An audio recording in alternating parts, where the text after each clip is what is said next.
ఓం గురుబ్రహ్మా గురుర్విష్ణుః గురురేవ మహేశ్వరः గురుః సాక్షాత్ పరం బ్రహ్మ తస్మై శ్రీ గురవే నమః. శృతిస్మృతిపురాణానామాలయం కరుణాలయం నమామి భగవత్పాదం శంకరం లోకశంకరం.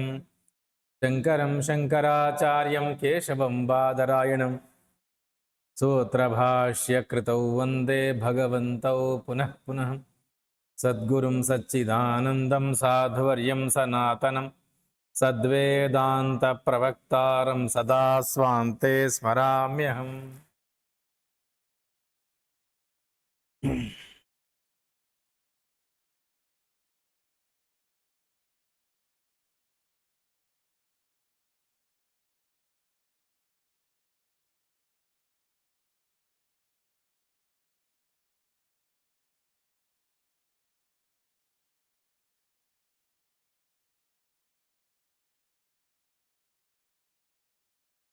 ఉపనిషత్తుల్లోనే అత్యంత ప్రధానమైనటువంటి ప్రక్రియ అంటే అవస్థాత్రయ ప్రక్రియ.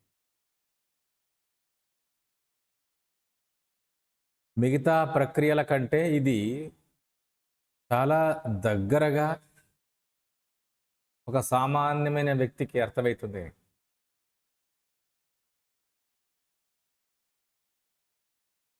ఇట్లాంటి ప్రక్రియ ఒకటి ఉంటుంది అని కూడా తార్కికులు ఈ విషయంలో ఊహించలేదు.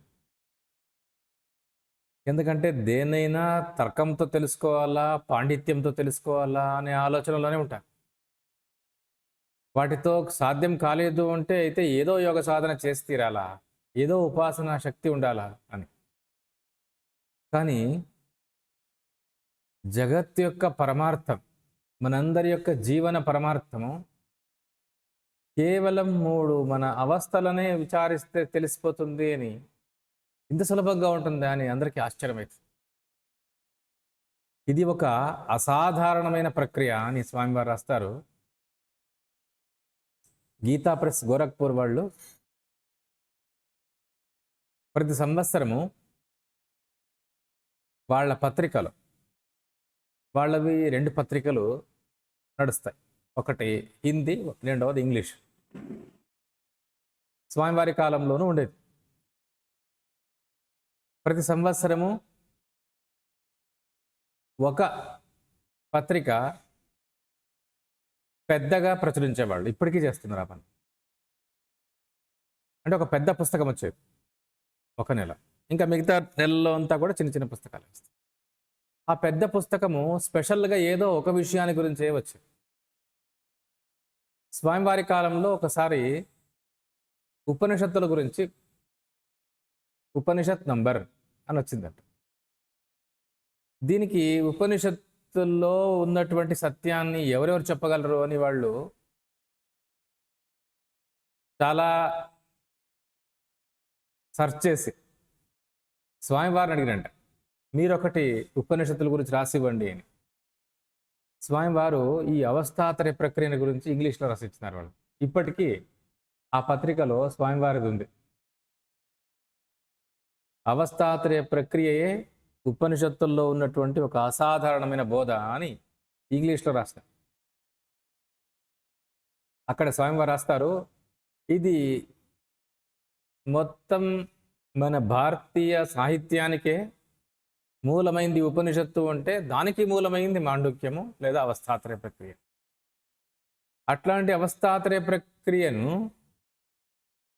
ఏదో యోగ సాధన చేసో, ఏదో తర్కశాస్త్రాల వల్ల, ఇంకా ఏదో పాండిత్యంలో తెలుసుకోవాలా, ఏదో ఉపాసన శక్తి ఉండాలి అని సామాన్యంగా ప్రతి ఒక్కరిలోనూ ఒక అపోహ ఉంటుంది. కానీ ఇవేవి లేకుండానే సత్యకాంక్ష ఒక్కటి ఉంటే చాలు.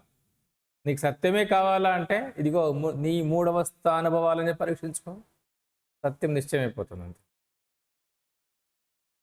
ఇంత సులభంగా ఉందా అని ఈ రోజుల్లో ఉన్నటువంటి పండిత లోకం నమ్మలేదు అని రాస్తారు.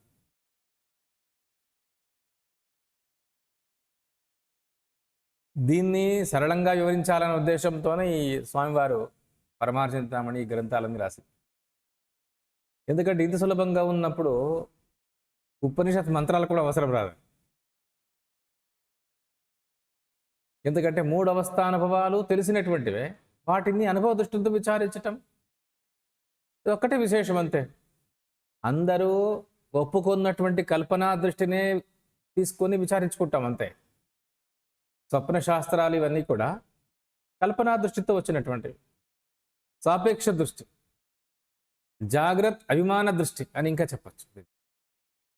కానీ ఉపనిషత్తు దీన్ని కొంచెం మార్చి అనుభవ దృష్టితో చూడు, అవి ఎట్లా అనుభవించినావో అట్లే చింతన చేయి, ఇదిగో నీ జీవిత పరమార్థమే అర్థమైపోతుంది.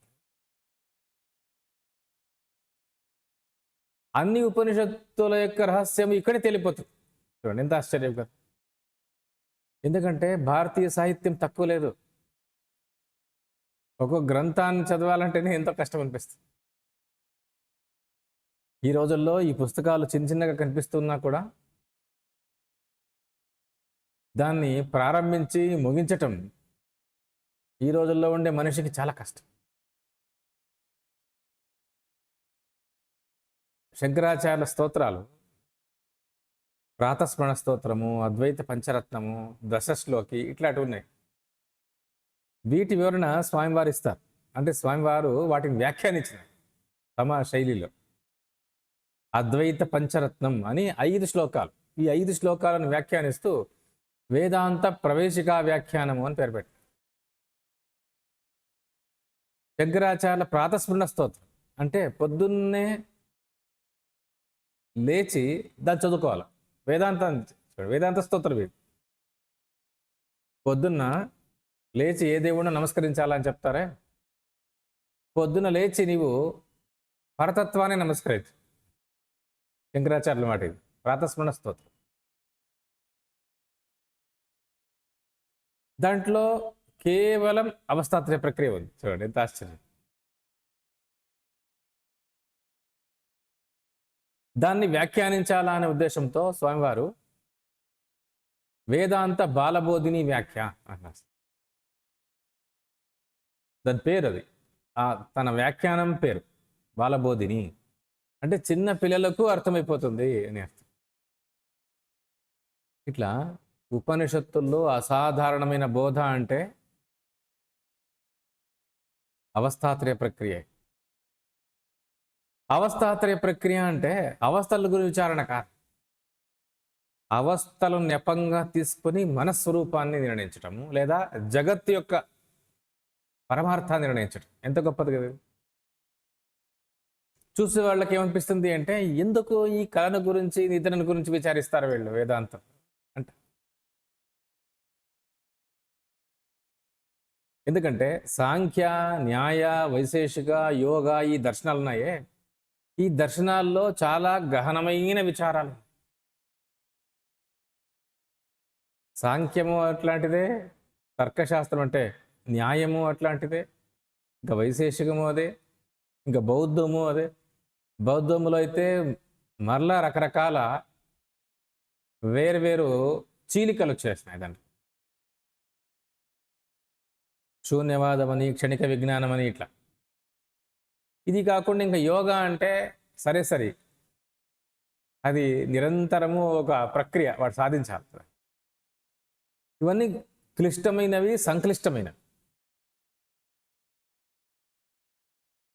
వీటిని ఒక్కొక్క దాన్ని కూడా ఎందుకు వచ్చినాయి ఇవన్నీ కూడా అంటే ప్రశ్నించుకుంటే ఒకటే సమాధానం.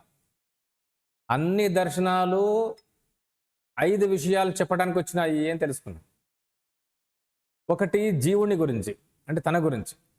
ఏ దర్శనమైనా మొదట తన గురించి చెప్పాలా, తాను ఏ జగత్తులో భాగమో ఆ జగత్తుల గురించి వివరించాలా, తనకు జగత్తుకు కారణమైన ఒక తత్వాన్ని గురించి వివరించాలి, తనకు వీటి వల్ల ఏ బంధం ఏర్పడిందో చెప్పాలా, తనకు జగత్తు వల్ల, జగత్ కారణ వస్తువు వల్ల ఏ రకమైన బంధం ఏర్పడింది, ఈ బంధాన్ని తెంచుకునే మార్గం ఏది. ఈ 5 విషయాలు.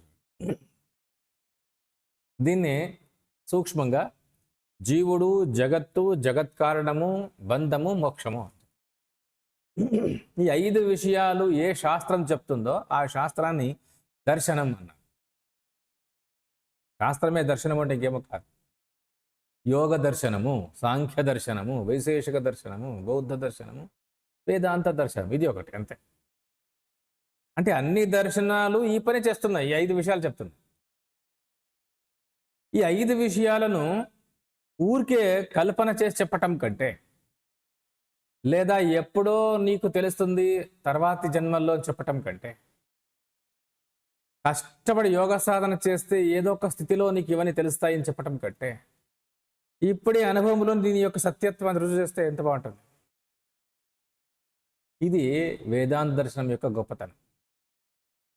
ఈ రోజుల్లో మనకి సాంఖ్య దర్శనాన్ని అనుసరిస్తున్నాము అని, న్యాయ దర్శనాన్ని అనుసరిస్తున్నామో, ఇంకో దర్శనాన్ని వైశేషిక, న్యాయ, వీళ్ళు కనిపించరు.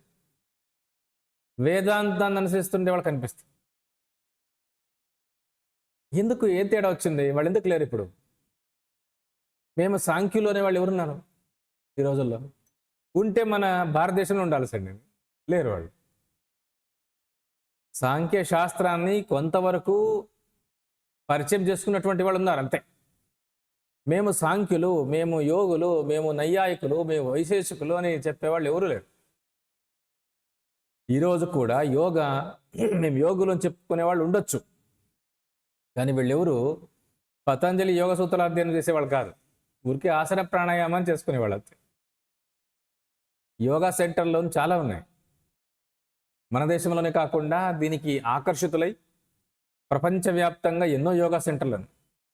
అందరూ చేసేది ఒకటే, ఆసనాలు, ప్రాణాయామాలు, ప్రకృతి సహజమైన ఆహారం తీసుకోండి, ఇదే యోగా. అయ్యా పతంజలి ఏదో యోగ సాధన సూత్రాలు చెప్తున్నాడు కదా, ఇన్ని సూత్రాలు, దాదాపు 196 సూత్రాలు. ఈ సూత్రాలు ఒక్కటి చెప్పారు చూడండి, కానీ పేరు మాత్రం పతంజలి యోగా సెంటర్ పెట్టు. వాటిని ఎవరు విచారించరు.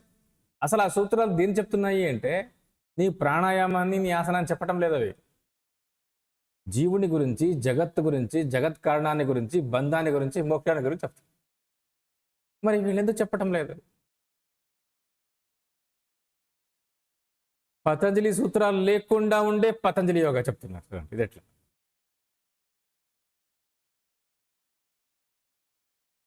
ఒక్క సత్యము స్వామివారు చెప్పేది ఏమంటే, నీవు దేనైనా అధ్యయనం చేయాలా అంటే ప్రాచీనమైనటువంటి ఏ సాహిత్యం ఉందో దాన్ని చెయ్యి అంతే. ఇప్పుడు నవీనంగా నీకు ఏదో కొత్త కనిపిస్తుంది అని వాళ్ళు చెప్తున్నారు, ఇది ప్రకృతి సహజమైన ఆహారం తీసుకోండి, ప్రాణాయామం చేయండి, ఆసనాలు వేయండి, ఇదే యోగా, ఇదే పతంజలి చెప్పిండేది అని వాడు చెప్తే నమ్మకూడదు. నువ్వు అసలు పతంజలి ఏం చెప్పినాడో చెప్పు మొదట అని నిలదీయాల. శంకరాచార్యులు ఏం చెప్పినారో ఒకసారి అడగండి. ఏ పుస్తకమో అదే శంకరాచార్యులు అనుకుంటే ఎట్లా, అదే వేదాంతం అనుకుంటే ఎట్లా?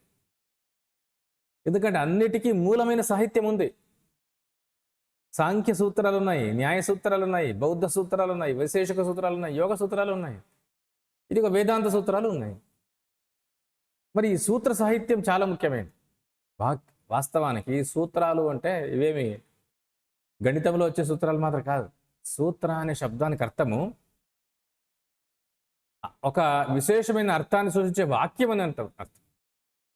భగవద్గీతలో ఉండే వాక్యాలు ఉన్నాయి కదా, శ్లోకాలు, అవి సూత్రాలే. ఉపనిషత్ వాక్యాలు ఉన్నాయి కదా, అవి సూత్రాలే. సూత్ర అనే శబ్దానికి ఒక విశేషమైన అర్థాన్ని సూచించే వాక్యం అని అంత. సత్యం జ్ఞానం అనంతం బ్రహ్మ, విజ్ఞానమానందం బ్రహ్మ, ఇవన్నీ సూత్రవాక్యాలే.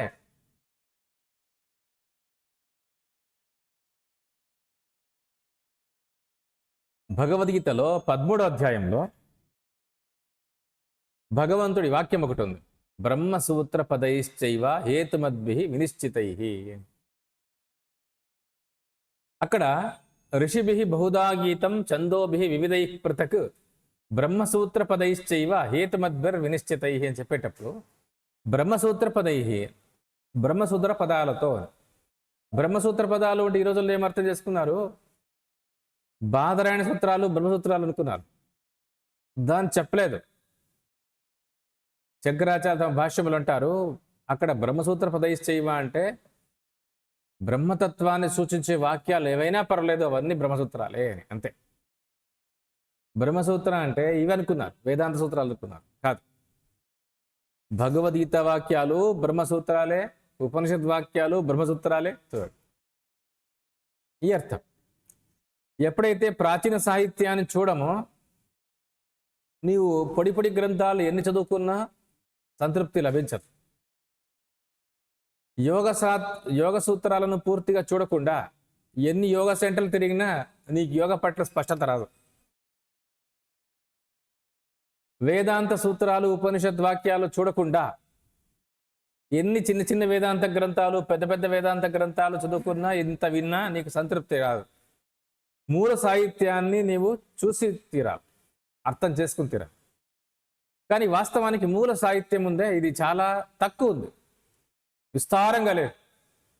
ఇంకా ఈ రోజుల్లో వ్యాఖ్యానాలు ఇవన్నీ కూడా చాలా గ్రంథాలు కనిపిస్తున్నాయి, కానీ మూల సాహిత్యం చాలా తక్కువ ఉండేది. అది వేదాంతం అంటున్నాం కదా, మాండూక్యోపనిషత్తు అని ఒకటి ఉంది. ఇది సమస్త వేదాంతాల సారము అని చెప్తున్నారు. ఎన్నున్నాయి అంటే 12 మంత్రాలు. మంత్రాలు అంటే పెద్ద పెద్ద మంత్రాలు కాదు, అవి 2 వాక్యాల శ్లోకాలు అంతే. ఇవి 12.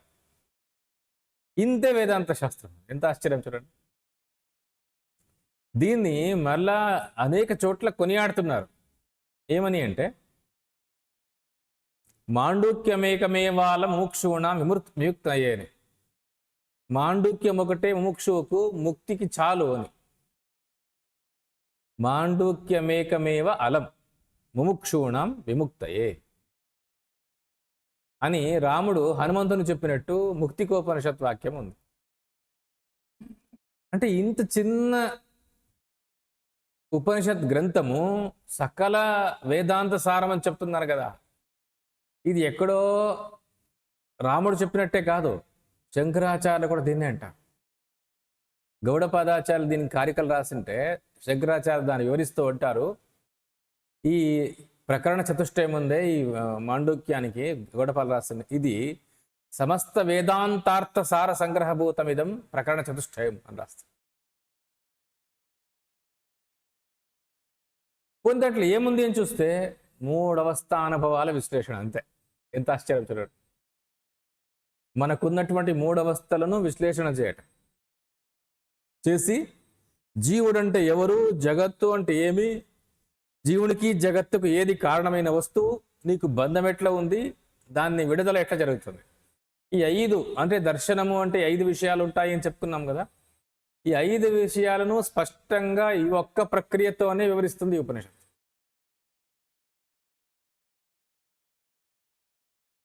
ఇంకా దీని యొక్క గొప్పతనం ఏమి అంటే, మన భారతీయ సాహిత్యంలో వేదాలు, ఉపనిషత్తులు, దీని తర్వాత ఇంకా 2 ఇతిహాసాలు, 18 మహాపురాణాలు, ఎన్నో రకాల కావ్యాలు, గ్రంథాలు ఉన్నాయి.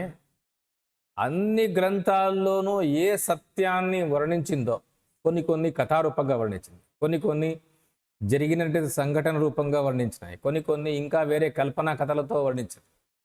ఎన్నో రకాల తార్కికమైన వివరణ ఇచ్చింది. ఇట్లా చాలా కనిపిస్తాయి.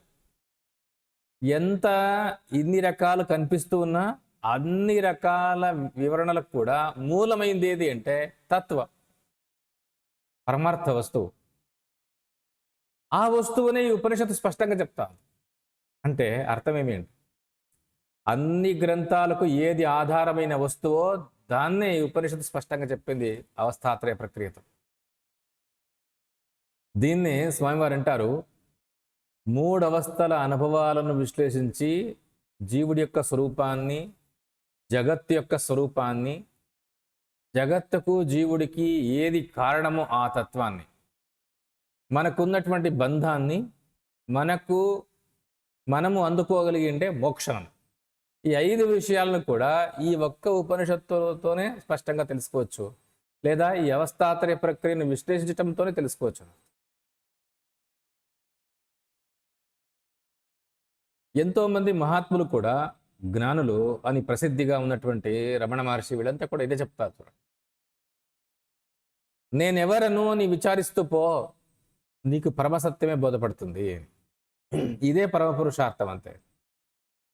జీవితంలో మనిషి సాధించాల్సింది ఏమి అంటే తాను ఎవరిని గుర్తించటం. అంతే. ఈ విషయాన్ని రమణ మహర్షి పదే పదే చెప్పేవాళ్ళట. ఇంతే చెప్పాల్సింది, ఇదే ఉపదేశం. మరి దాన్నే చెప్తాంది. ఉదాహరణకు తానెవరు అని విచారించటమే ఉపనిషత్తు. తానెవరు అని విచారించటమే అవస్థాత్రయ ప్రక్రియ. స్థూల దృష్టికి మనకేమనిపిస్తుంది అంటే వీళ్ళు మెలకువను, కలను, నిద్రను విచారిస్తున్నారు అని. కాదు, వాటిని నెపంగా తీసుకొని మనస్వరూపాన్ని విచారిస్తారు. 3 అవస్థలు నీకు ఉన్నాయని చెప్పడానికి రాలేదు ఉపనిషత్తు. 3 అవస్థలకు ఆధారం నీవు అని చెప్పడానికి వచ్చింది. అంటే నీ స్వరూపాన్ని చెప్పడానికి వచ్చాయి. 3 అవస్థలను చింతన చేస్తూ మనస్వరూప నిర్ధారణ జరుగుతుంది ఈ ప్రక్రియలో. అంతే. 3 అవస్థలను చింతన చేయటము మనం చేయటం లేదా మన వ్యవహారంలో అంటే చేస్తున్నాము, కానీ జాగ్రత్త అంటే మెలకువ మీది అభిమాన దృష్టితో చేస్తున్నాం. ఎప్పుడైతే అభిమానం పెట్టుకొని చేస్తావో పూర్తిగా సత్యాన్ని అందుకోలేవు. ఒక వ్యక్తికి ఎవరి మీద అభిమానం ఎక్కువ ఉంది అంటే వాడి గురించి వీడు సత్యాన్ని చెప్పలేడు. వాడు దొంగతనం చేసింటే వాడు చేయలేదని చెప్తాడు. వాడు అబద్ధం చెప్పింటే అబద్ధం చెప్పలేదు, నిజం చెప్పినాడని చెప్తాడు. ఎందుకంటే అభిమానం ఎక్కువ ఉంది. అభిమానం ఉండే చోట సత్యం బయటకు రాదు. అందుకనే నిరభిమాన దృష్టితో విచారించాలా అని. ఇది ఎక్కడుంది నిరభిమాన దృష్టి అవస్థల గురించి అంటే దీన్ని అంటున్నారు సాక్షి అనుభవ దృష్టి. సాక్షి అనుభవ దృష్టి నిరభిమాన దృష్టి. దీనికి ఎవరి మీద అభిమానం లేదు. ఎట్లా చెప్తారు ఎవరి మీద అభిమానం ఉండదు అంటే, ఏ అవస్థ మీద అభిమానం ఉండదు అని ఎట్లా చెప్తారు అంటే, కళను పూర్తిగా వదిలేసి జాగ్రత్తకు వచ్చేస్తుంది. ఏ కొంచెం కూడా కళతో దీనికి అటాచ్మెంట్ ఉండదు వచ్చిన తర్వాత. అదేవిధంగా మెలకువ నుంచి కళకు పోయేటప్పుడు కూడా దీన్ని పూర్తిగా వదిలేసేపోతుంది. అక్కడ కూడా నేనేదో పెట్టొచ్చినాను అక్కడ ఆ అవస్థలో, ఇక్కడికి వచ్చినాను అనే ఈ ఒక ఆలోచన దానికి ఉండదు. సుషుప్తిలో, నిద్రలో ఈ రెండు పారేసిపోతుంది. నిద్రలో ఏముంది అంటే కళ లేదు, మెలకువ లేదు. కళలో కనిపించే ప్రపంచంలో ఉండే వస్తువులు, వాహనాలు, విషయాలు, వ్యక్తులు అవి లేవు. మెలకువలో కనిపించేవి ఏవీ లేవు. కేవలం తాను ఉన్నాడు. అక్కడ కూడా ఇన్ని తోసేసుకుని వచ్చినటువంటి తాను సంతృప్తిగా ఉన్నాడు. ఇదెంత ఆశ్చర్యం. మనిషిలో ఒక భ్రాంతి ఏమి అంటే ఏదో ఒకటి ఉంటేనే తనకు సంతృప్తి అని. తన ఊరు, తన వస్తువులు, తన వాళ్ళు, తన ప్రపంచము, తన విద్య, తన డబ్బు, ఏదో ఒకటి అంతా తనవి ఉంటే ఒక సంతృప్తి అనుకుంటాడు. కానీ ఆ సంతోషము, ఆ సంతృప్తి ఇవన్నీ కూడా నిద్రలో తన అనేవి ఏవీ లేవు, అయినా పూర్ణ సంతృప్తి ఉంది. ఇది ఒకసారి గమనించాలి కదా. సుషుప్తిలో ఏదీ లేదు, ప్రపంచము లేదు, తన శరీరం ఉంది అని కూడా మనకు తెలియదు. తనకు విద్యలు ఉన్నాయో, లేకుంటే డబ్బు ఉందో, వాహనాలు ఉన్నాయో, ఇంకా మనుషులు ఉన్నారో, సంబంధాలు ఉన్నాయో, ఏమీ లేదు. తనకు దేహం ఉందనే ప్రజ్ఞ కూడా లేదు. మనస్సు, బుద్ధి ఇవన్నీ కూడా ఉన్నాయనే ప్రజ్ఞ కూడా లేదు. ప్రపంచమే లేదు తన పాలిట. అయినా తను ఎట్టున్నాడు అంటే పరిపూర్ణ సంతృప్తి, పరిపూర్ణమైన ఆనందం, అంతే. అంటే నీవు మెలకువలో దేన్ని వెతుకుతున్నావో అక్కడ ఉంది అది. ಎರಡು ఉంది. పంచదార స్వభావం ఏమి అంటే తీయదనం. తీయదనమే స్వభావం దానికి. స్వరూపము అంటే అదే అర్థం. ಎರಡು ఉంది. స్వభావ అంటే సుషుప్తిలో ఉన్నటువంటి తన పరిపూర్ణ సంతృప్తి, పరిపూర్ణ ఆనందం ఉందే, దీన్నే మెలకువలో, కళలో వెతుకుతుండేది వాడు. మనిషి జీవితం అంతా ఏమనుకుంటాడో, దేనికోసం పోరాడతాడు అంటే పూర్ణ సంతృప్తి కోసము, పూర్ణ ఆనందం కోసం పోరాడుతుంది. ఆనందము పరిపూర్ణంగా తనకు దక్కాలా అని. ఏ వ్యక్తికైనా కావాల్సిందేమి అంటే ఆనందమే, సుఖం. ఒకవేళ వాడు వస్తువులు, డబ్బు, వాహనాలు, విద్య అనుకున్నా అవి కూడా దేనికోసము? సుఖం కోసమే కదా. డబ్బు సుఖం ఇస్తుంది అని కదా డబ్బును కోరుతూ ఉండేది. విద్య సుఖాన్ని ఇస్తుంది అని కదా విద్యను కోరుకుంటూ ఉండేది. బంధువులు, స్నేహితులు సుఖాన్ని ఇస్తారు అని కదా వాళ్ళు కోరుకుంటుండేది. అంటే మీరు కోరుకుంటా ఉండే సుఖాన్ని, ఆనందాన్ని. పోనీ ఆనందం ఎంత కావాలా అని? ఎంతైనా కావాలి. ఇంత చాలు అని ఎవరు అనరు. ఆనందము ఎంతైనా కావాలి, అంటే సుఖం ఎంతైనా కావాలి. సుఖము అన్నా ఆనందం అన్నా ఒకటే అర్థం పెట్టుకున్నారు. ఎప్పుడు కావాలని అడగండి. ఇప్పుడు కావాలా? ఈరోజు లేకపోయినా పర్లేదు, రేపు నాకు ఇస్తే చాలు అంటాడా? బుద్ధిమంతుడు సుఖాన్ని ఇప్పుడే కావాలంటాడు. ఎంత కావాలా? పరిపూర్ణంగా కావాలంటాడు. అంతేకాదు ఎప్పుడు ఉండాలంటాడు. ఈరోజు ఉంటుంది అంతే, రేపు ఉండదు ఈ సుఖము అంటే ఒప్పుకుంటావా? మరి ఆ పరిపూర్ణ సుఖాన్ని నీ వెతుకుతున్నావు. బాల్యం నుంచి కూడా ఇదే ప్రయత్నంలో ఉన్నాం. ఎన్ని విద్యలు నేర్చుకున్నా, ఎంత సంపాదించినా ఇదే ప్రయత్నంలో ఉన్నావు. పూర్ణ సుఖాన్ని నేను అందుకోవాలా? కానీ ఎవరికీ లభించలేదు. మెలకువలో లభించలేదు, కలలోనూ లభించలేదు. మరి ఆ పరిపూర్ణ సుఖము, పరిపూర్ణ సంతృప్తి నిద్రలో లభించింది. ఇది వాడు గుర్తించలేకుండా ఉన్నాడు. నిద్ర ఎంత సుఖాన్ని ఇచ్చింది అని ఒకసారి మనమే చింతన చేస్తే, ఆ సుఖాన్ని, నిద్రలో మనకు కలిగినంత సుఖాన్ని ఇక్కడ పొందలేము మనం మెలకువలో. హెచ్చు తగ్గులే లేవు మన సుఖంలో. మనం ఏ పూర్ణ స్థాయి సుఖాన్ని కావాలా అని కోరుకుంటున్నామో ఆ పూర్ణ స్థాయి సుఖమే ఎక్కడ ఉంది? సుషుప్తి. సంతృప్తి అంటే పరిపూర్ణ సంతృప్తి, ఎక్కడ కొరత లేదు. మెలకువలో అన్నిట్లోనూ కొరత అనిపిస్తుందా? తన శరీరము, తన ఆరోగ్యంలో కొరత, తన విద్యలో కొరత, తన డబ్బులో కొరత, తన ఐశ్వర్యంలో కొరత, తన స్థానంలో, తన మర్యాదలో కొరత, అన్నిట్లోనూ కొరత కనిపిస్తుంది. కళలో కూడా అక్కడదే కొరత కనిపిస్తుంది, అన్నిట్లోనూ కొరత. కానీ నిద్రలో ఎవరికి కొరత అనిపించడం లేదు, ఏ కొరత లేదు. ఏ కొరత లేదు, ఏ కోరిక లేదు. అసలు మనిషి జీవితంలో కొరత లేకుండా ఉండే క్షణాలు, కోరిక లేకుండా ఉండే క్షణాలు ఉంటాయా? ఎప్పుడు ఉండవు. కానీ నిద్రలో ఉంది చూడండి, కొరత లేకుండా, కోరిక లేకుండా ఉన్నాం. ఎవరు? ప్రతి ఒక్కరు ఉన్నారు, ఒక్కరు కాదు, అందరూ అట్లే ఉంటారు. అట్లా ఉండాలని ప్రయత్నం చేస్తున్నాడు ఇక్కడ కూడా మెలకువలో. నాకు ఇంకో కోరిక ఉండకూడదు, అన్ని కోరికలు తీర్చుకోమని కావడం లేదు. చూడండి, ఎంత గొప్ప మేధావి అయినా, ఎంత సంపన్నుడైనా, ఒక గొప్ప దేశానికే అధిపతి అయినా ఎవరికి సంతృప్తి లేదు, అందరికీ కొరత ఉంది. ఒకటి కాకపోతే ఇంకో కొరత అట్లే ఉంది, పోనే లేదు. కానీ నిద్రలో అందరూ పరిపూర్ణంగా, సంతృప్తిగా, ఏ కొరత లేకుండా ఉన్నారు. అంతేకాకుండా ఆ స్థితిని మరల కోరుకుంటున్నావు నువ్వు. నిద్ర ఒకరోజు రాకపోతే ఎట్లుంటుంది చూడు. సుషుప్తి నిద్ర అంటున్నామే, గాఢ నిద్ర, ఇది ఒక్కరోజు రాకపోతే అసలు ముఖమంతా కళావిహీనమైపోతుంది. అయ్యో నిద్ర రాదు అని బాధపడుతుంది. ఏం నిద్రలో ఉండే గొప్పతనము? దాన్ని ఉపనిషత్తు అంటుంది. నీవు దేన్ని మెలకువలోనూ కలను కోరుతున్నావో, ఇదిగో నిద్రలో అదే ఉంది చూడు రెడీగా. ఏమొచ్చింది అక్కడ?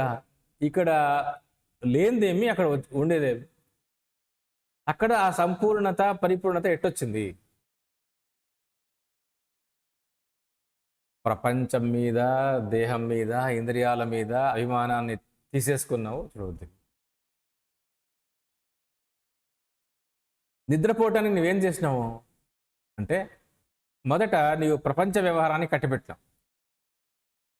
ప్రపంచంలో నీ ఏం వ్యవహారం చేస్తూ ఉంటావో దాని అంతా క్లోజ్ చేసి, తర్వాత దేహ వ్యాపారాన్ని కట్టిపెట్టినావు. దేహంతో ఏ క్రియ చేయటం లేదు. కాళ్లతో నడవవు, చేత్తో తీసుకోవు, ఇవ్వవు. కర్మేంద్రియాలు, జ్ఞానేంద్రియాలు, అన్ని ఇంద్రియాలు, మనస్సు కూడా, బుద్ధి కూడా, మనస్సుతో ఏ ఆలోచన చేయటం లేదు, బుద్ధితో ఏ తర్కము చేయటం లేదు, ఏ నిశ్చయము చేయటం లేదు. అన్నీ ఆపితే అయిపోయింది. చూడు నీ కొరత లేకుండా ఉండే స్థితి ఉంది. అంటే సుషుప్తి అంటే, గాఢ నిద్ర అంటే ఇంకేదో వేరే అవస్థ కాదు అది. ఇప్పుడే నీవు అన్ని వ్యాపారాలు, అన్ని విమానాలు తీసేసుకుంటే ఇప్పుడే ఉంది అది. ఎక్కడొచ్చింది, ఎట్లొచ్చింది అంటున్నావు కదా, ఉపనిషత్తు అంటుంది ఎట్లొచ్చింది అంటావు కదా, నీ స్వరూపం అది. ఇది ఎక్కడి నుంచో రాలేదు, అది మన స్వరూపమే ఎట్లాంటిది. మన స్వరూపంలో ఏ కొరత లేదు, మన పరిపూర్ణ స్థితి రెడీగా ఉంది మన స్వరూపంగా.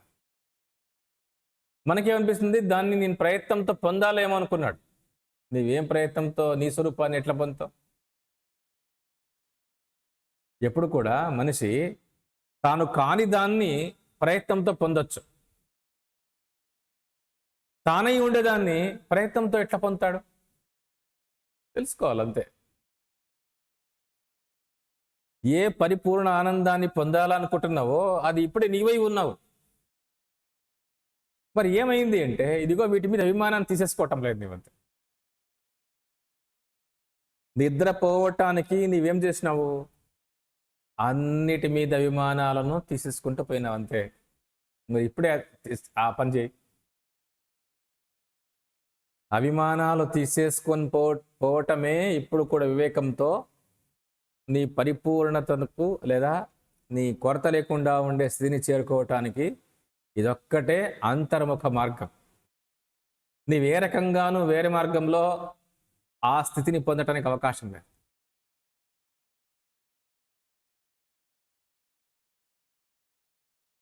మెలకువల్లోనూ కలలోనూ నీవెంత ప్రయత్నం చేసినా, బయట వ్యవహారంతో నేను పరిపూర్ణ సంతృప్తిని పొందుతాను అని నీవెంత ప్రయత్నం చేసినా కూడా ఇది సాధ్యం కాదు.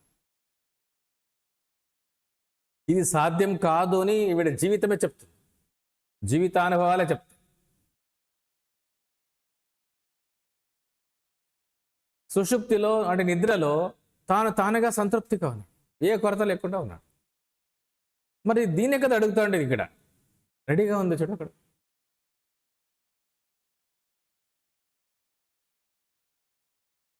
అంటే నీవు దేనికోసం వెతుకుతున్నావో ఆ రూపంగా నీవు ఉన్నావు ఇప్పటికే. ఇది ఇంత సులభంగా ఉంది అనిపిస్తుంది ఎవరికైనా.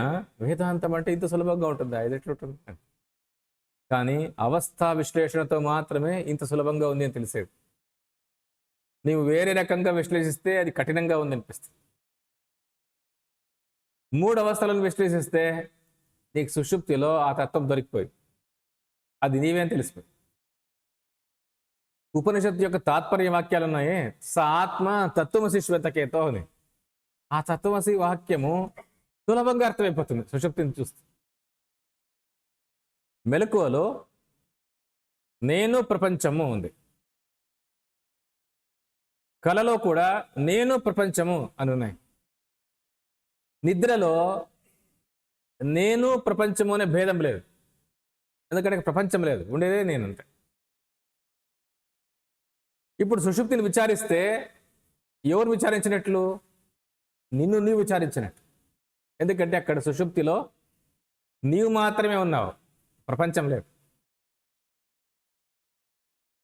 అంటే సుషుప్తిని విచారించటంతోనే నీ స్వరూపం నీకు అర్థమైపోతుంది. తత్వమసి వాక్య విచారం అంటే అదే అర్థం. నీవు తత్వమసి అంటే తత్ అంటే ఈశ్వరుడని, మాయ అని, దాంట్లో ప్రతిబింబం అని, త్వం అంటే జీవుడని, అవిద్య అని, దాంట్లో ప్రతిబింబం అని, చిదాభాస అని, వాటిల్లో ఏదో నీవు భాగత్యాగం చేసుకొని వాటిలో కొంత భాగాన్ని తీసేసుకోవాలని, అది ఇదే అవుతుందని, ఇదంతా అవసరమే రాదు. ఇది ఈ రోజుల్లో ఆధునిక వేదాంతులు తర్కశాస్త్రాన్ని, అలంకార శాస్త్రాన్ని దీంట్లో చేర్చిన అనవసరంగా. వాస్తవానికి నీవు సుషుప్తిని పరీక్షిస్తే నీవు ఎవరు అర్థమైపోతుంది అంతే. అంటే తత్వసి మహావాక్య విచారము సుషుప్తి అనుభవ పరీక్షతోనే నీకు తేలిపోయింది. నీకు ఏ తర్కము అవసరం లేదు, ఏ అలంకార శాస్త్రంలో ఉండే భాగత్యాగ, జహలక్షణ, అహజహలక్షణ ఏది అవసరం రాదు. చూస్తే ఇంత సులభంగా ఉంటుందా వేదాంతం అనిపిస్తుంది. అందుకే స్వామివారు అవస్థాత్రయ ప్రక్రియ, ఇది ఉపనిషత్తుల్లో ఒక విశేషమైన ప్రక్రియ, దీన్ని మహాతర్కము అన్నారు అని శంకరాచార్యులు. మహాతర్కము అంటే తర్కాన్ని దాటిండేది అని అర్థం. ఏమి దాటింది అంటే అనుభవం అంతే. తర్కాన్ని దాటేది ఏది అంటే అనుభవమే అంతే. ఇక్కడ చెప్తున్నారు, జాగ్రత్త స్వప్నాలకు కార్యకారణ సంబంధాన్ని కల్పించడానికి కుదరదు. ఒకసారి మెలకువ కల కారణమని అనిపిస్తే మరొకసారి కలయే మెలకువ కారణం కావచ్చు. మెలకువ ముందా, కల ముందా, నిద్ర ముందా, ఏది ముందు అని ప్రశ్నించుకో. జీవితంలో మొదట ఏది జరిగింది మనిషికి? కల వచ్చి మెలకువైందా, నిద్ర వచ్చి మెలకువైందా, ఏది ఏది మొదటిది అని నిశ్చయం కాదు. ఎందుకు అంటే మెలకువే కరెక్ట్, అదే మొదట ఉంటుంది అనుకున్నావు అంటే, మెలకువ రావాలంటే అంతకుముందు నిద్ర ఉండాలి కదా. నిద్ర లేకుండా మెలకు పెట్టచ్చు అని ప్రశ్న వస్తుంది. స్వామివారు ఏది ముందు అని ప్రశ్న తీసుకుంటారు. కళ, మెలకువ, నిద్ర, వీటిలో ఏది మొదటిది జీవితంలో? మన జీవితంలో మొదటిది ఏది తీర్మానించాలి. అందరికీ అభిమానం దేని మీద అంటే మెలకువ మీద. అందుకే మెలకువే ప్రధానము, అదే ముందు.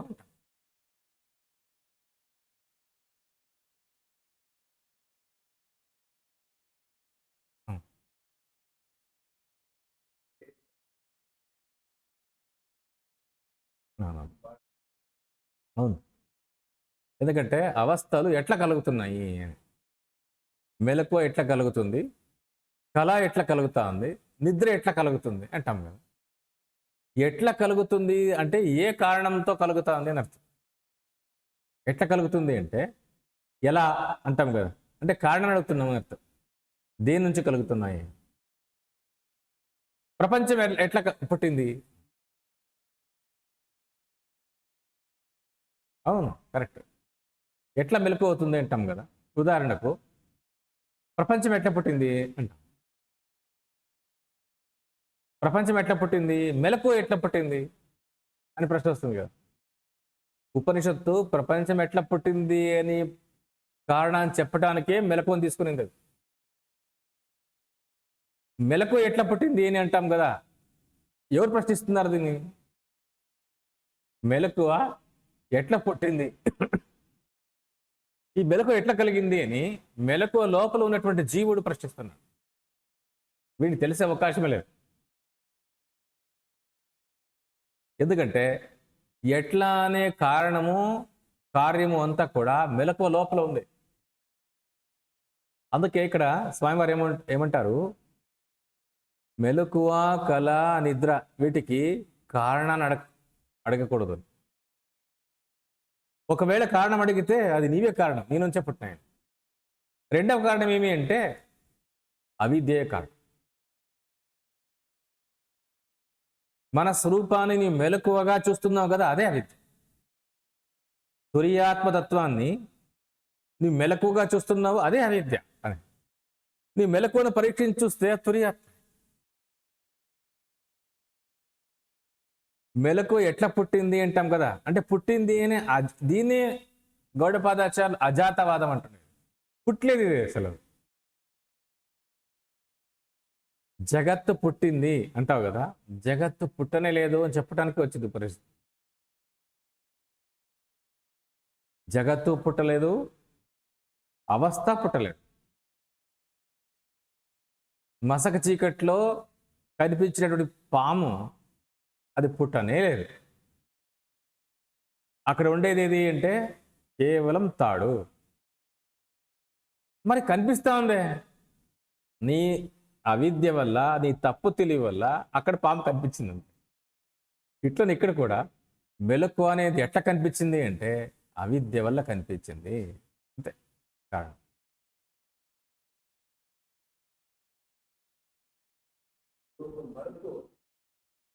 మరుతు లేదు, చెప్పకూడదు. ఎందుకంటే మనము స్వరూపాన్ని మరచి అంటాం కదా, మర్చేది ఎప్పుడు తెలుసుకున్న తర్వాత మరుస్తుంది. ఎప్పుడు తెలుసుకోలేదు స్వరూపాన్ని, మర్చేది ఎట్లా? స్వరూపాన్ని మరవటము అనేది ఎవరు మరవాలా? మర్చేది ఎవరు? ప్రశ్న వస్తుంది. స్వరూపము మర్చిపోయి మనము మెలకొని చూస్తున్నాము అంటాం కదా, అంటే స్వరూపాన్ని తెలుసుకున్న తర్వాత దాన్ని మర్చిపోయి మెలకొని చూస్తున్నాము అర్థం. స్వరూపాన్ని తెలుసుకున్న తర్వాత అనే మాట లేదు. స్వరూపాన్ని తెలుసుకున్న సమకాలంలోనే ఇవి లేవని నిశ్చయమవుతుంది అంతే. తర్వాత అనే మాట లేదు. జ్ఞానమైన తర్వాత, నేను బ్రహ్మమైన తర్వాత అనే ప్రశ్న లేదు. బ్రహ్మైన తర్వాత ఇంకేముంది ఉంది? అదే అంతే కాదు. ప్రశ్నలన్నీ అక్కడికి ఆగిపోతాయి. మనకేమనిపిస్తుంది అంటే స్వరూపాన్ని తెలుసుకున్న తర్వాత మళ్ళీ ఎప్పుడైనా మర్చిపోతామేమో అనిపిస్తుంది కదా. అట్లా మర్చిపోయే అవకాశం లేదు. ఎందుకంటే స్వరూపాన్ని తెలుసుకోవటము అంటే తాను జగత్ కారణమైన బ్రహ్మముగా ఉండటం అని అర్థం. తెలుసుకోవటం అంటే, తెలుసుకోవటం అనేది క్రియ కాదు. అందుకే స్వయంగా రాస్తారు, బ్రహ్మమును తెలియటం అనేది క్రియ కాదు, బ్రహ్మముగా మిగలటం అది. బ్రహ్మವನ್ನು ಅರಿಯುವುದು ಅಂದರೆ బ్రహ్మವಾಗಿ ఉಳಿಯುವುದು అని రాస్తారు. అంటే బ్రహ్మమును తెలుసుకోవటము అంటే బ్రహ్మముగా మిగిలిపోవటం అని అర్థం అంతే. దాంట్లో మర్చిపోవటం అనేది ఎక్కడ తెలుసుకోవటం అయితే బుద్ధి దోషం అది. బుద్ధి ఏదైనా ఒక విషయాన్ని తెలుసుకుంటే అది మర్చిపోతుంది. బ్రహ్మతత్వాన్ని బుద్ధి తెలుసుకోలేదు, బుద్ధి చేత కాదు. నైషా తర్కేణ మతిరాపనేయ. బుద్ధి ఏం చేసినా తర్కంతో చేస్తుంది, తర్కానికి అందదు అది. సాక్షి అనుభవంతో గుర్తించింది దాన్ని. అంటే అర్థమేమి? బ్రహ్మము తానుగానే గుర్తించింది తన స్వరూపాన్ని, బుద్ధి గుర్తించలేదు. మరి బుద్ధిలో జరిగింది ఏమి అంటే, బుద్ధిలో ఒక తప్పు తెలివి ఉండింది, అది అర్థం చేసుకుంది ఈ తప్పు తెలివిది అంతే. బుద్ధిలో ఉన్నటువంటి అవిద్య లేదా అధ్యాస తప్పు తెలివి అన్నాం కదా, ఆ తప్పు తెలివి పోయింది. బ్రహ్మమును తెలియటము, ఆత్మను తెలియటము అంటే ఆత్మగా మిగలటం అని అర్థం అంతే. అక్కడ మర్చిపోవటం అనే మాట రాదు. ఎందుకంటే మర్చిపోవటం అని ఎప్పుడు వస్తుంది అంటే వృత్తి జ్ఞానానికి మర్చిపోవటం ఉంటుంది. ఒక వ్యక్తిని కొత్తగా చూసినావు, వాడు ఎవరో పరిచయం అయినాడు, వాడిని మర్చిపోయినా కొన్ని రోజులు, అది జరగచ్చు. బుద్ధి స్థాయిలో ఒక వ్యక్తిని చూసి పరిచయం చేసుకుని కొన్ని రోజులకు మర్చిపోయినావు అంటావు కదా, ఇది మర్చిపోయే అవకాశం. ఎందుకంటే బుద్ధి స్థాయిలో తెలుసుకున్నటువంటి విషయాన్ని నీ మర్చిపోయే అవకాశం ఉంది.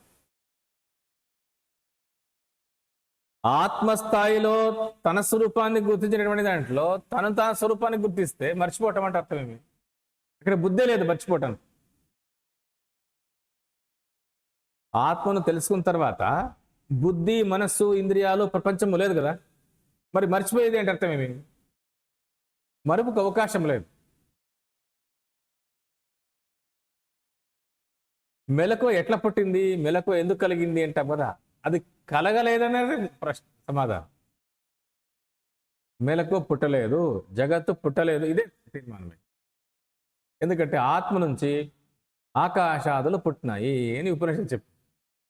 ఆత్మన ఆకాశ సంభూత, ఆకాశాద్వాయు, వాయోరగ్ని, అగ్నిరాప, అద్భ్య పృథ్వీ, పృథివ్యా ఓషధయ, ఓషధిభ్యో అన్నం, అన్నాత్ పురుష. తైత్రీయ ఉపనిషత్తు. దీని తాత్పర్యం ఏమి అంటే ఆత్మ వల్ల జగత్తు పుట్టింది అని. ఆత్మ వల్ల జగత్తు పుట్టింది అని ఉపనిషత్తు స్థాపిస్తా ఉందా, నిర్ణయిస్తా ఉందా అంటే కాదు. ఎందుకంటే ఆత్మ అనేది చైతన్య పదార్థం. జగత్తు ఆకాశము, వాయువు, అగ్ని, జలము, మట్టి ఇవన్నీ జడ పదార్థాలు. చైతన్యం అంటే తెలివి రూపాలు అని అర్థం. జడము అంటే తెలివి లేని రూపాలు అని అర్థం. ఆకాశము, వాయువు, అగ్ని, జలము, మట్టి వీటికి తెలివి లేదు, దేనికి తెలివి లేదు. తెలివి లేని పదార్థాలు తెలివి రూపంగా ఉండే పదార్థం నుంచి పుట్టినాయి అంటే ఒప్పుకుంటావా? వెలుతురు నుంచి చీకటి పుట్టింది అంటే ఒప్పుకుంటారా ఎవరైనా? సాధ్యమే కాదు అది. మరి పుట్టినట్లు ఏమి పుట్టలేదు అనేది తీర్మానం అంతే. ఆత్మ నిర్గుణం, నిరాకారం. జగత్తు సగుణము, సాకారం. అయ్యా, నిరాకారం సాకారం ఎట్లా పుట్టింది? పుట్టే అవకాశం ఉంది అసలు? లేదు. నిర్గుణం నుంచి సగుణం ఎట్లా పుట్టింది? పుట్టే అవకాశమే లేదు. మరి పుట్టింది ఏంటంటే ఉపనిషత్తు. ఉపనిషత్తు అధ్యారోపణ చేసింది. ఇది గుర్తుపట్టారు సంప్రదాయకు. ఉపనిషత్తు అధ్యారోపణ చేసింది, పుట్టలేదు. ఈ జగత్ ఎట్లా పుట్టింది అంటాం కదా, అవస్థ ఉంది కాబట్టి పుట్టింది. అవస్థ ఎట్లా పుట్టింది అంటే నీలోనే పుట్టింది, అది ప్రారంభం. నాలో ఎట్లా పుట్టింది? పుట్టలేదు. అంతే, అజాత వాదం. అంటే మొదట ఆరోపణ చేసింది, జగత్తు కారణము మెలకువ, మెలకు కారణము నీవు, నేనెట్లా కారణమవుతుంది దీనికి? అదే చెప్తా. నువ్వు ఎప్పటికి కారణం కాదు, అది పుట్టలేదు, ఉండేది నీవు. నీ ఉనికియే అవిద్య వల్ల అవస్థగాను జగత్తుగాను కనిపిస్తుంది. అవిద్యను తీసేసుకో, ఇదిగో నీవు ఉన్నావు. అంటే పుట్టటము అనే మాటను ఉపనిషత్తులు అధ్యారోపంగా చెప్తున్నాయి అంతే. ఆత్మన ఆకాశ సంభూత అంటే పుట్టింది అర్థం కదా. మరి పుట్టింది అనే మాటకి ఏమర్థం చెప్తారు? అధ్యారోపణ. ఇది సంప్రదాయాలు గుర్తించింది. అందుకే వేదాంతాన్ని అజాతవాదం అంట. పుట్టలేదు ఇది. ఏదైనా పుట్టింటేనే దానికి కారణం ఉండేది. కుండ పుట్టింది అంటే దానికి కారణాన్ని మట్టి అని చెప్పాలా? నగలు పుట్టినాయి అంటే దానికి కారణం వెండో బంగారం చెప్పాలా? నీవు పుట్టని లేదు అంటే కారణం ఏం చెప్తావు? అయితే చెప్పడానికి ఇంకో కారణం ఉంది, అవిద్య. లేనిది. అవిద్య అనే శబ్దానికే నవిద్యతే ఇది, లేనిది అని అర్థం. నవిద్యతే ఇది అవిద్య. ఏది లేదో అది, ఏది లేదో అది అవిద్య. ఆ అవిద్యకి ఇంకొక పేరు తప్పు తెలివి. మసక చీకట్లో సాయంత్రం పూట 6-7 మధ్య సూర్యాస్తమయం తర్వాత అక్కడ పడినటువంటి కొత్త ప్రదేశంలో అక్కడ పడిండే తాడును నీవు పాము అనుకున్నావు.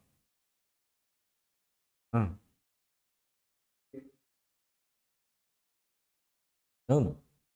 అవిద్య ఎవరికి అని కానీ, అవిద్య కారణమేమి అని కానీ, అవిద్యకు ప్రమాణమేమి అని కానీ అడగకూడదు. అది ఇంతవరకు చెప్పు. ఎందుకంటే అవిద్య ఎవరికి అంటే ఎవరు విచారిస్తున్నాడో వాడి బుద్ధికి అవిద్య. శంకరాచార్యులు అంటున్నారు, ఇప్పుడు నేను విచారిస్తున్నాను, నాకు అవిద్య ఉంది అనిపిస్తా ఉంది, తప్పు తెలివి ఉంది అనిపిస్తా ఉంది. తప్పు తెలివి ఉంది అనిపిస్తా ఉంది, నాకు అనిపిస్తా ఉంది అంటే అయితే నాకు అవిద్య ఉంది అంతే. నాకి అంటే నా బుద్ధికి. అందుకే శంకరాచార్యులు అంటారు, అవిద్య ఎవరికి అంటే అడుగుతున్నావు కదా నీకే ఉంది. మరి శాస్త్రాలన్నీ ఈశ్వరుడు బ్రహ్మం అంటున్నావు కదా అంటున్నాయి కదా అంటే అట్లా తెలుసుకుంటే ఎవరికి లేదు. శంకరాచార్య అంటే అవిద్యను కూడా మన శాస్త్రాలు ఉంది అని చెప్పటము అధ్యారోపము అర్థమైంచాడు. అంటే ఉపనిషత్తుల్లో ఉండే ప్రతి వాక్యంలోనూ, ప్రతి పదంలోనూ, ప్రతి మంత్రంలోనూ అధ్యారోపణ అపవాదం ఉంది. ఇది ఉపనిషత్తులు నేరుగా చెప్పలేదు, సంప్రదాయాలు గుర్తించి ఉపదేశ క్రమాన్ని అనుగ్రహిస్తారు. ఈ ఉపదేశ క్రమాన్నే ఆగమ సంప్రదాయ అంట.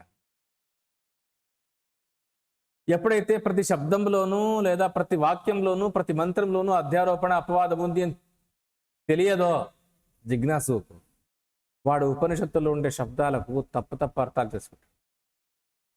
జగత్ పుట్టింది కదా, జగత్ ఉంది అంటే ఎప్పుడో పుట్టింటాలి కదా. ఉదాహరణకు ఈ వస్తువు ఉంది అని మనం చెప్పిస్తుంది, ఎప్పుడో పుట్టింది కదా. నీవేదేది ప్రపంచంలో ఉంది అనిపిస్తా ఉందో ఏదో ఒక రోజు పుట్టింది, నేను ఒప్పుకుంటావు కదా. ఇంత పెద్ద కొండ ఉంది వెనక అంటే ఏదో ఒక రోజు పుట్టింటుంది, ఎవరో తయారు చేసి పెట్టింటారు అనే మన బుద్ధి తర్కిస్తుంది కదా. మనకు తెలియదు అంతే, ఎప్పుడో పుట్టింది. చూడండి, ఇదే అనిపిస్తుంది. ఈ ప్రపంచం కూడా ఉంది అంటాం కదా, ఉన్న ప్రపంచమే కదా ఇదంతా. ప్రపంచం ముందు వినిపిస్తూ ఉంది అంటే ఇది ఎప్పుడో పుట్టింది. విజ్ఞాన శాస్త్రవేత్తలు కూడా ఇదే ప్రశ్న తీసుకుంటారు.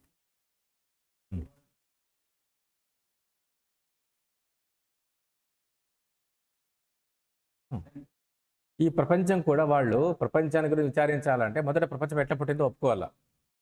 అందుకే వాళ్ళు ఏం చెప్తారు, బిగ్ బ్యాంగ్ థియరీ అని ప్రారంభిస్తారు.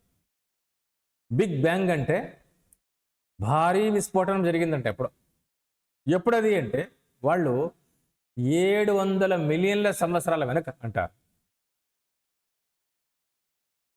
అంటే అర్థమేమి, దాదాపు 700 మిలియన్ల నుండి 70 కోట్లు, 70 కోట్ల సంవత్సరాల కింద అంతరిక్షంలో ఒక భారీ విస్ఫోటనం జరిగిందట. ఆ భారీ విస్ఫోటనంలో అన్ని ముక్కలు ముక్కలుగా చిందరవందరైపోయినాయి.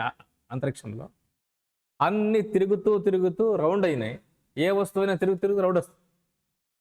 అట్లా రౌండ్ తయారైనాయి గోళాలుగా. అట్లే భూమి కూడా తయారైంది అని చెప్తారు. అయ్యా, ఈ భూమి మీద ఎందుకు వాతావరణం వచ్చింది అని అడిగితే, ఏమో వేరే వాటి మీద ఉండొచ్చు, చూద్దాము, అవి అక్కడికి వెళ్ళి చూస్తే అర్థమవుతుంది అని ప్రయత్నం చేస్తున్నారు. అసలు విజ్ఞాన శాస్త్రము పూర్ణంగా తర్కం మీదనే ఆధారపడుతుంది. తర్కం అంటే ఊహ. కానీ ఊహకు ఊరికే ఊహ కాదు, అది కేవల తర్కం కాదు, ప్రమాణ తర్కం. కొన్ని గుర్తులను చూసి ఊహించటం, ఊరికే ఊహించటం లేదు అది. ఉదాహరణకు ఎన్నో గ్రహాలు ఉన్నాయి. అంగారక గ్రహానికి ఎందుకు వెళ్ళాలంటున్నారు?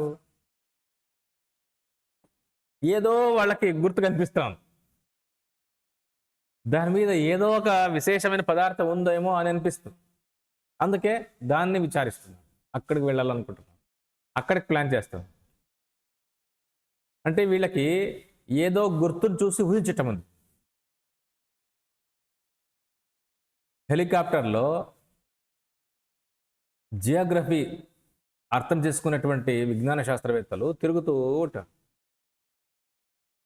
భూగర్భ శాస్త్రాల్లో పరిశోధన అక్కడి నుంచి చేస్తుంది.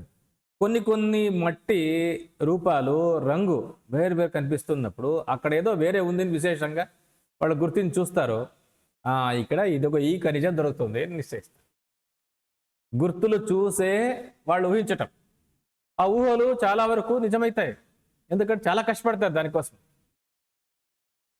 మనకు దగ్గరలో ఉన్నటువంటి ఇనుప ఖనిజాలు దొరుకుతాయి అని చెప్పిండే ఆ ప్రాంతం కూడా చాలా ఏండ్లు దాన్ని గమనించి అక్కడ ఊహించి తర్కించి చివరికి నిశ్చయించినారు, అది ఉంది, ఇనుప ఖనిజం దొరుకుతుంది. అంటే ఊహ అబద్ధం కాదు, చాలాసార్లు నిజమైంది.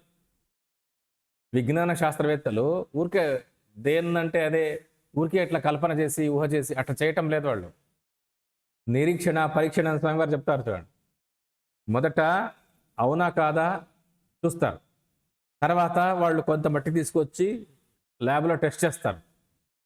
దాంట్లో ఎక్కువ శాతం ఇనుముందా, ఎక్కువ శాతం అల్యూమినియం దొరుకుతా ఉందా, ఇంకా ఏదైనా కాపర్ దొరుకుతా ఉందా, రీసెర్చ్ చేసి దానికోసం కోట్ల ఖర్చు పెట్టి మేధావులంతా అక్కడ ఉండి, ఒక్కరోజు జరిగే పని కాదు అది. అందుకే విజ్ఞాన శాస్త్రము తర్కశాస్త్రాన్ని అవలంబించిన ఇంద్రియానుభవాన్ని, మానసికానుభవాలను వాళ్ళు అనుసరిస్తున్నారు. అనుభవ శాస్త్రం అది. కాకపోతే వాళ్ళకి సాక్షి అనుభవం తెలియదు. ఏదైనా ఇంద్రియానుభవాలతోనూ మానసికానుభవాలతోనే నిశ్చయం కావాలని ప్రయత్నం చేస్తున్నారు. అవును, సాధ్యం కాదు. ఎందుకంటే మొత్తం జగత్తు యొక్క స్వరూపము లేదా అవస్థ యొక్క స్వరూపము ఇంద్రియాలకు మనసుకు అర్థం కాలేదు, అందుకే వాళ్ళు దాని వైపు పోలేదు. ఇప్పుడు అదే విజ్ఞాన శాస్త్రవేత్తలు కళను గురించి ఎందుకు విచారించరు, నిద్రను గురించి ఎందుకు విచారించరు అంటే చెప్తాను. ఇంద్రియాలకు దొరికేదైతే విచారిస్తారు, ఇంద్రియాలకు దొరకవు అవి. నిద్ర ఎట్లా దొరుకుతుంది? వీళ్ళు చేస్తుంది నిద్ర అంటే నిద్ర మాత్రం ఇచ్చి నిద్ర వస్తుంది అంట. నిద్ర కాదు, అది ఊరికే మత్తు అంతే. అది మత్తు మందే కానీ నిద్ర మందు కాదు. మాత్ర వేసుకుంటే నిద్ర రాదు, నీకు మత్తు వచ్చింది అంతే. బ్రెయిన్లో ఏ క్రియ జరగకుండా ఒక కెమికల్ ఇచ్చినారు, దీన్ని మనిషి ఏమనుకుంటే నిద్ర వచ్చింది అనుకోండి. నిద్ర అనే సపరేట్ అవస్థ అది. అది రావటానికి ఏ ప్రయత్నము సాగదు. మరి అది రావాలంటే ఏం చేయాలా అంటే జగత్తు లేదా జాగ్రత్త మీద ఉండే సకల అభిమానాలను తీసేసుకోవాలా. అదే వచ్చింది. ఎందుకంటే అది వచ్చింది కాదు, అది ఉండేదే.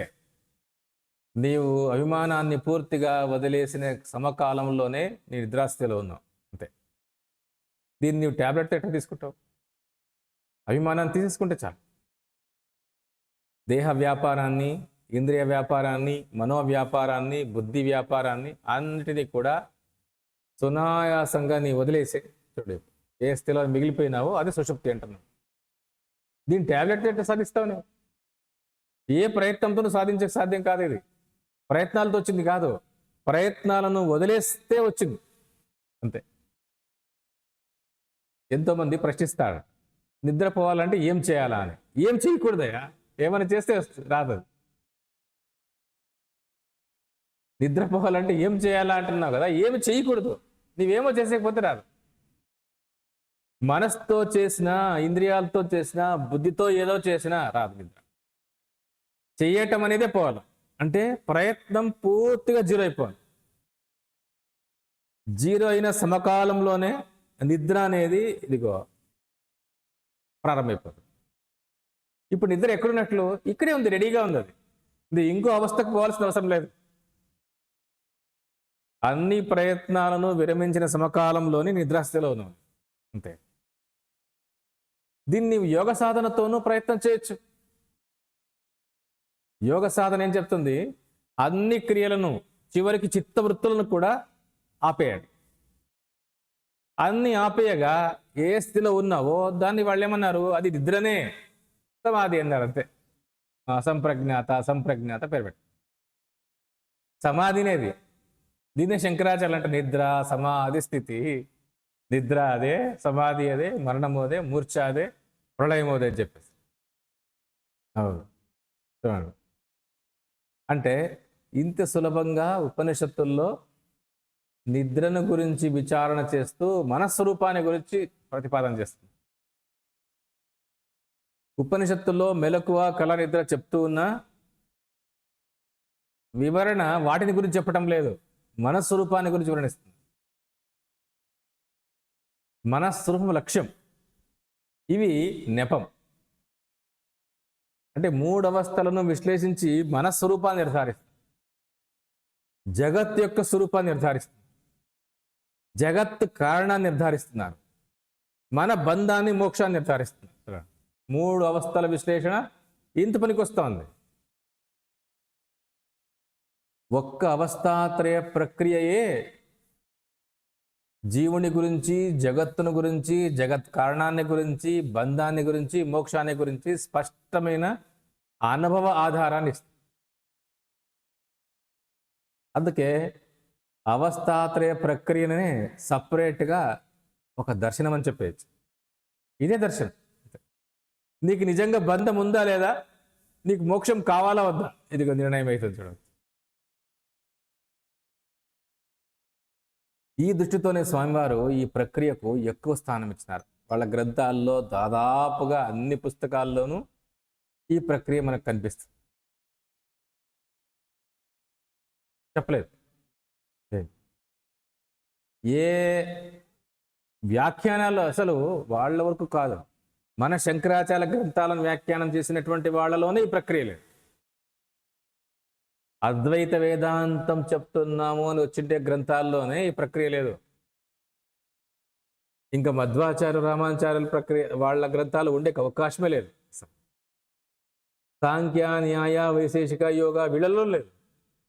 ఇది స్పెషల్గా శంకరాచార్యుల భాష్యాల్లోనూ గౌడపాద కారికలోనూ ఉండేది. దీన్ని బయట తీసిండే వాళ్ళు స్వామివారు. ఆ మధ్యలో ఎవరు తీయలేదు బయటకి. ఎంత ఆశ్చర్యం చూడండి. అయినా ఇది గ్రంథస్థం కాలేదే కానీ మహాత్ములు ఈ జాడలో చింతన చేశారు. ఇది నిజం. ఉదాహరణకు రమణ మహర్షి వీళ్ళంతా ఉంటారు. అంతకంటే పూర్వం తమిళనాడులో ఈశ్వరానంద అని ఒక మహాత్ముడు ఉండేవాడు. స్వామివారు ఆయన చూసకపోయింటారు. మన అవస్థాత్రయ ప్రక్రియని స్వామివారు ఏం చెప్తున్నారు? ఈ అవస్థాత్రయ ప్రక్రియని స్వామివారి కంటే ఒక 40-50 ఏళ్ల పూర్వము ఆ మహాత్ముడు గ్రంథం రాసినారు దాని గురించి. మరి వాళ్ళకి ఎట్లా అది స్ఫురించింది? ఇది అనుభవాన్ని ఆశ్రయించుకుంటే స్ఫురిస్తుంది అని స్వామివారు రాస్తారు. ఇంగ్లీష్లో రాసినారు అది గ్రంథాన్ని. స్పష్టంగా సుషుప్తిలో అవిద్య లేదు అని వివరణ ఇచ్చినారు ఆ రోజుల్లో.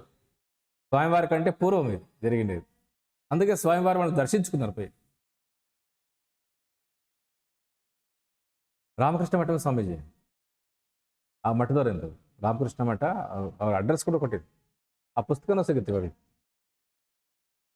అంటే ఎవరెవరైతే అనుభవాన్ని ఆశ్రయించుకొని చింతన చేస్తారో వాళ్ళకి ఇదే అవస్థాత్రయ ప్రక్రియతో ఈ దర్శనాల్లో ఉన్నటువంటి జీవుడు, జగత్తు, జగత్ కారణం, బంధం, మోక్షం అంతా స్పష్టంగా తెలిసిపోయింది. వ్యాఖ్యానాల్లో దొరకలేదు, కానీ మహాత్ముల జీవితాల్లోనూ వాళ్ళ యొక్క సాధనలోనూ ఇది అర్థమైంది. అనుభవాన్ని ఆశ్రయించుకున్నారు, అర్థం చేసుకున్నారు అంతే. రమణ మహర్షి ప్రక్రియలో కూడా ఇది స్పష్టంగా అర్థమైంది. స్వామివారికి రమణ మహర్షికి పరిచయం ఏం లేదు, మరి ఎట్లా అర్థమైంది వాళ్ళకి? ఇదే అర్థమైంది. అంటే ఎవరెవరు అనుభవాన్ని ఆశ్రయించుకొని విచారించినారో వాళ్ళందరికీ అర్థమైంది అని స్వామివారు. శృతిస్మృతి పురాణానామాలయం కరుణాలయం నమామి భగవత్పాదం శంకరం లోకశంకరం శ్రీశంకర భగవత్పాద చరణారవిందాభ్యాం నమః.